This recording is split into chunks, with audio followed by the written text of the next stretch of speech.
ये आदिल को पसंद करती है, उससे शादी करना चाहती है। तुम क्यों इसकी मुखालफत कर रही हो?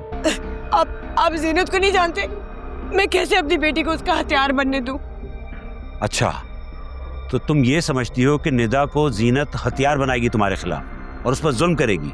ऐसा ही तो है। तुम क्या सोचती हो यार? उस घर में क्या सिर्फ जीनत और निदा ही होंगे और वो निदा पे जुल्म करेगी और किसी को पता नहीं लगेगा? ऐनी वहां होगी, आदिल वहां होगा, कोई क्यों हमारी बेटी को तंग करेगा? लेकिन शकील आप देखो किश्वर, अब तुम कोई भी रीजन ले आओ, मैं अपनी बेटी को उसकी खुशियां दिलाकर रहूंगा। अब फैसला तुमने करना है कि तुमने मेरा साथ देना है या नहीं। लेकिन हक में मैं रखवाऊंगी, उस वक्त मैं किसी की नहीं सुनूंगी। हाँ, मंजूर है? ठीक है,